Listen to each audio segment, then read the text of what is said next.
Hi everybody, it's Janine over at Slow Happy Vintage. I am a vintage and antique costume jewelry collector, restorer, and reseller. I don't just deal with jewelry and I don't just deal with antique right now. I've got some modern stuff too that I'm going through. But anyway, I just wanted to pop on here and say hi and show you some of the things that I've found recently in my travels and also share some repair updates. People have often asked me if I wear the things that I collect, and yes, as you can see, I'm wearing the check glass necklace that I just found in a recent America's Thrift box, along with my vintage Avon necklace. This necklace is just amazing. It's nothing special, but I'll tell you, the older Avon stuff, it wears really well, and it's still wearable today. So anyway, let's turn the camera around and we will get to it. The first thing I wanted to show you, I found this at one of the Goodwill outlet stores, kind of near Hollywood. So I have a fun little story to share with this one. When people go to our outlets, they're always looking for like designer name brand things. I'm looking for stuff like this. This is a personalized jewelry case, most likely from the 40s, and it's got all the little pillows. It's 2-tier and locking. It didn't come with a key, but this was just, a couple dollars at the bins, and it's just fantastic. So the story that I had, I shared this on a couple of jewelry groups, and I wanted to know, I know it's a jewelry case, but is it a salesman's case? Is it, what is it? It is initialed, or monogrammed, and the handle's in kind of some bad shape. But one of the ladies on one of the groups mentioned, she said, in my head, I can hear Rhett Butler calling up his favorite jeweler and saying, oh dear, it's Liz's birthday. Can you bring a selection of items down for her to select for her birthday? So I thought that's kind of fun. It could be something like that, but more than likely it's just a personalized travel case for jewelry from probably the 40s. So really cool, really unique. I will probably use this as a display piece. Just a fun piece. Now I have a selection of jewelry on here to show you. I'm going to start with an update on this piece right here. In another video, I mentioned that I had this bracelet and I put it in a sonic cleaner because it was pretty disgusting. And what happened, I don't know if you can tell, but this was the center strand of pearls, and the sonic cleaner stripped all of the pearlized coating off of the faux pearls. So it looked okay, but it didn't match the clasp. I managed to keep the clasp out of it when I was doing the sonic cleaning. So anyway, when I was unboxing one of the mystery boxes, I came across this necklace and I immediately thought, oh my gosh, I can use that to repair that bracelet. And so I went ahead and I put the pearls matched wonderfully. So I put a new strip of pearls in that bracelet and now it's restored. Beautiful. Let's talk about the swap meet this week. So at the swap meet this week, I found a couple of things. Let's get the camera down here. There we go. Zoom in a little bit. Okay. Now, I visit this vendor a lot, and she always has a selection of fun things in her dollar bin. And so this little glove clip, I see these a lot online, but I have never owned one. And for $1, I thought, oh my gosh, they are so cute. So I went ahead and I got that glove clip for $1. Along with that were these really fun, probably 50s earrings. I don't know, I haven't looked these up, but they're just acrylic and rhinestones in excellent condition, and those were also in the dollar bin. And then I bought these dangle earrings in AB coated green rhinestones with little faux pearls. They were just very cute, not signed, but in excellent condition. And I like to put these together. I believe I have a green necklace that is very similar to this that would go nicely with it. And still going in the dollar bin, I found this lovely glass beaded Japan necklace, multi-strand in purples, kind of purples and pinks. It's got some molded glass beads and swirl beads. Just a really nice piece. So once again, in the dollar. Now she has some higher priced jewelry as well, so I visited that, and she's starting to know my style because when she saw me, she said, "Oh, I have something you'd like." And she showed me this angel skin coral cameo. It is 14 karat gold, and it's just a really, really cute cameo. And that was $10. And it's marked. It's marked with a province, it's marked Italy, it's marked 14K. And part of me wants to ask her, you know this is worth more than $10, right? But I guess I'm not going to shoot myself in the foot. I pay what she wants me to pay, and she's happy, I'm happy, so it's all good. And at the same place, I found this cuff. This is a Native American cuff, probably from the 70s or 80s. She charged me $5 for this cuff. It's sterling silver, and it is marked HMIJ, which stands for Handmade Indian Jewelry. And I was told, I had somebody recognize this symbol. It's from the, I can't remember, was it Jesse Ortega? Anyway, there's a shop where Native Americans get together, and back in the 70s, and they would have like the shop where all these different makers would come and make jewelry and sell it. So, it also is marked with an E. I will probably never know who the E is. That was probably the artisan who actually made it, but they made it within this shop. So it's got inlay, looks like coral and turquoise chips. Really cute little bracelet. And going on, I found, this is the third Harley Davidson piece I have found recently. And this is a sterling vintage Harley Davidson. It is, it's got the branded Harley logo inside. It is sterling. It's got the logo or the shield here and here. It's got all these little rhinestones. Really cute ring. I did check this online, and it is listed for $140, I think it was, and she charged me $15 for this one. It was missing a couple of rhinestones. I went ahead and I replaced those. So really cute ring. And then along with that, I found this ring. She charged me $10 for this ring. After I finally got it really cleaned up, it turns out that it is, it's an Avon ring. It's a sterling Avon ring, and it's just really pretty. I like it. I might even hang on to that one. Going further, these were found in my other video. I showed the bins and bins that I was searching through. Everything was $1 a piece. So I found this shoe clip or dress clip. It could be either one. It's probably a shoe clip because it's got some pretty hefty spikes on it. But it's older. It was missing 2 rhinestones. I fixed those, and just a lovely little shoe clip.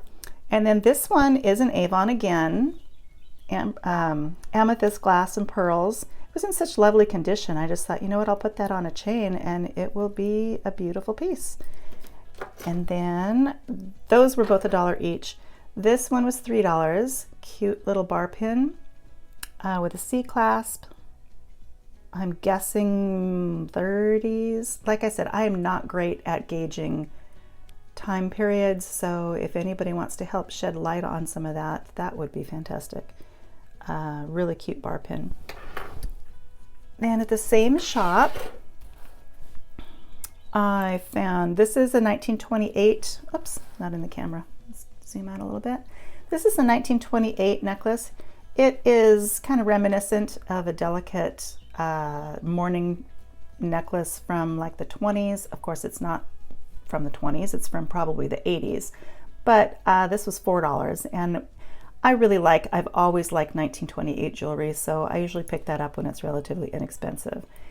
And then this set right here, there's the pendant and the earrings. These are screwback earrings, and these are Coro.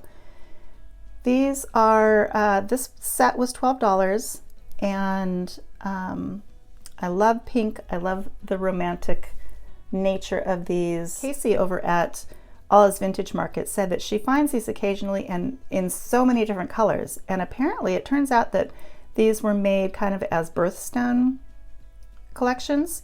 So that would stand to reason why it's in so many different colors.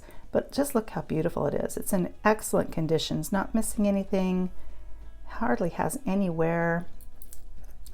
Just a really pretty necklace. It's marked coral right there. So there's that. And now,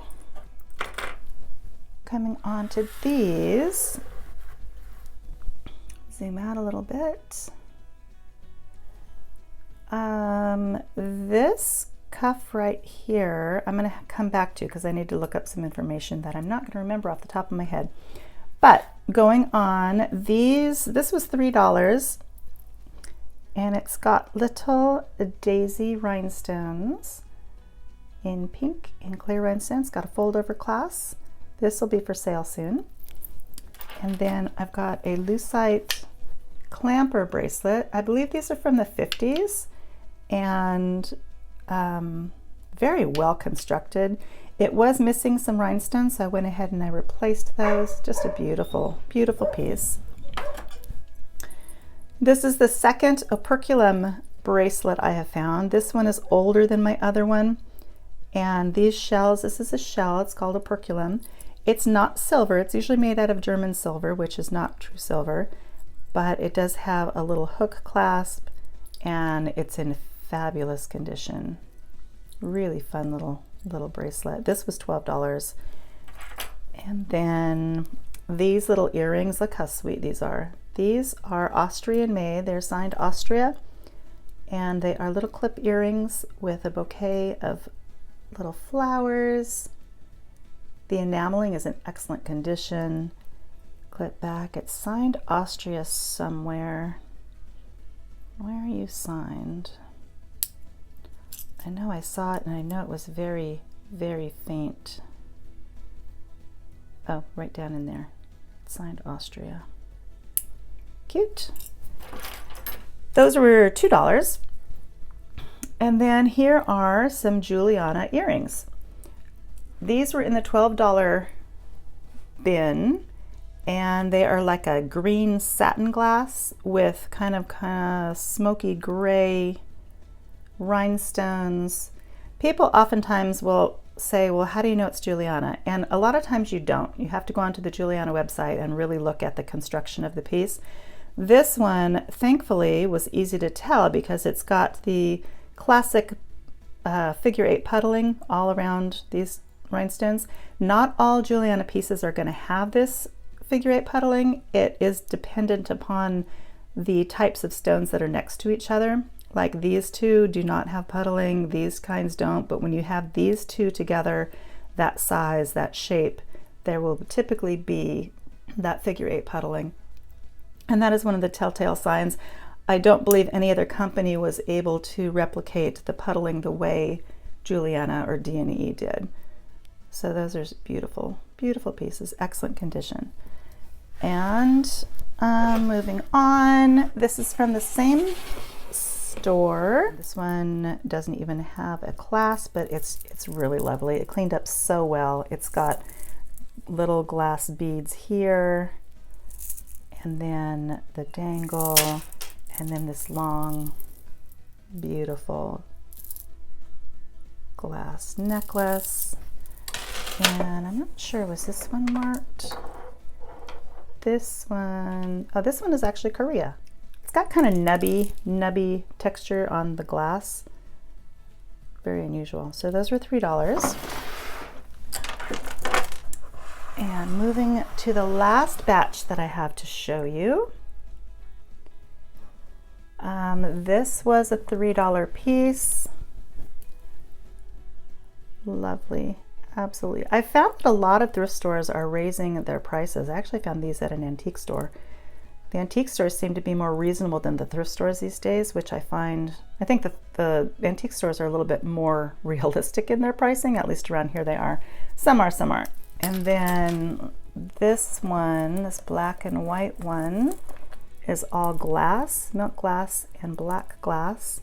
It's got little heart glass beads and black beads, and it's got some silver little round pieces. It does not have a clasp, but really lovely. And then I've got this old Roman coin. Now, I have researched these and they say that that's an actual Roman coin. I do not know if it is or if it's a replica.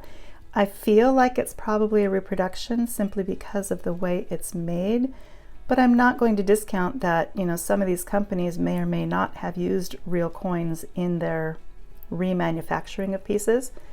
Either way, it's a pretty fleur-de-lis with a coin. It has the older spring ring on it. It is marked, let me see what that marking is. It's marked Korea on it. So really lovely piece.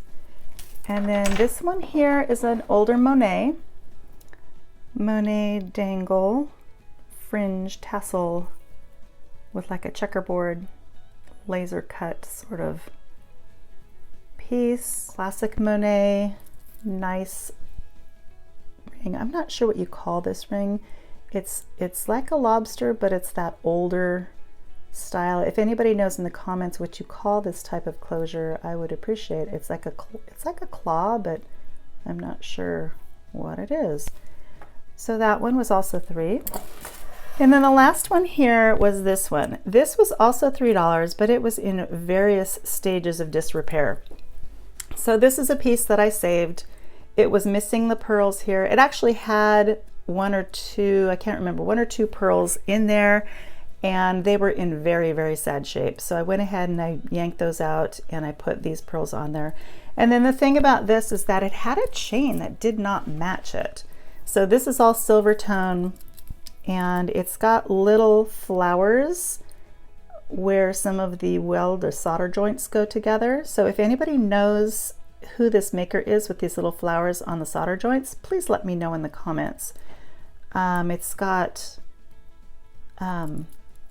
prong set open backed glass in there, and then the chain that was on it, so this is all silver tone, the chain was kind of like this weird brassy, I don't know, coppery brassy with looks like a newer clasp. I think this clasp was replaced. So I don't think this chain was original to the piece, but because it didn't match at all. And so I went ahead and I found in my harvest box a chain that better suited this piece and put it back together, and now I like it. So there's that. The last thing I was going to share with you is this modernist cuff bracelet. This piece I saw in a cabinet it was a thrift store, but it's a higher end boutique thrift store, and they have some pretty high priced pieces in there. But I saw this, so I pulled it out and I looked at it. They wanted $18 for it. It's 18 or 15. I'll have to look at my records. But anyway, it wasn't that expensive. And I knew, you know, immediately I recognized, okay, that's a modernist cuff. It looks silver, but they had it listed as silver plate. And this particular thrift store does send their items to a jeweler to be looked at and evaluated. So I'm thinking, well, maybe they missed something. So I'm looking really closely at it and I see these marks in here. I don't know if you can see them. They are very tiny, if I can get it to focus in there. But see these little tiny marks. I can see a 7H clearly, and this one is hard to read. But I saw these and it looks like it's just an imperfection in the metal, but no, it's not. Those are marks. So I will flash a picture of what the mark looks like up close on the screen, and I'll tell you a little bit of the sleuthing that I did. So I posted this cuff on, and the marks, on a couple of jewelry Facebook groups, and one of them immediately said, oh, that looks Polish. And so I went and researched Polish marks on the particular mark that is in there. And so that mark told me that this cuff was made in Krakow, and it is 800 silver, so it's not silver plate. It's a lower quality or lower concentration of silver than sterling, but it is silver, and that it was made between 1963 and 1986. All from that little tiny itty bitty mark, if I can even find it again. So on further investigation, once I figured out that it was Polish, I asked one of the Polish jewelry groups if they knew who the maker was, and immediately I got a reply telling me who the maker was. So now I have all the intel on this bracelet. I really like it. I would probably wear it, but I think I will probably be selling that bracelet. So there is that. I really enjoy doing the research and all the things associated with jewelry. It's just so much fun. So much fun. There's so much to learn. I do not claim to be an expert in anything regarding jewelry, but I am learning new things every day. And like, I can't even tell you a year ago how many things I didn't know and that I know now. So very fun. I hope you enjoyed the video, and until next time, happy jewelry hunting. If you have any questions, put them in the comments. If you have any comments, put them in the comments. Let me know which piece you like the best, or if you are interested in any of them, you can contact me at slowhappyvintage@aol.com, or you can leave me a message here on YouTube. You can find my things on eBay. I'm really not fast getting things listed though, so if you see something that you like, let me know in a message. So that's great. I hope you're having a great week, and we'll see you next time.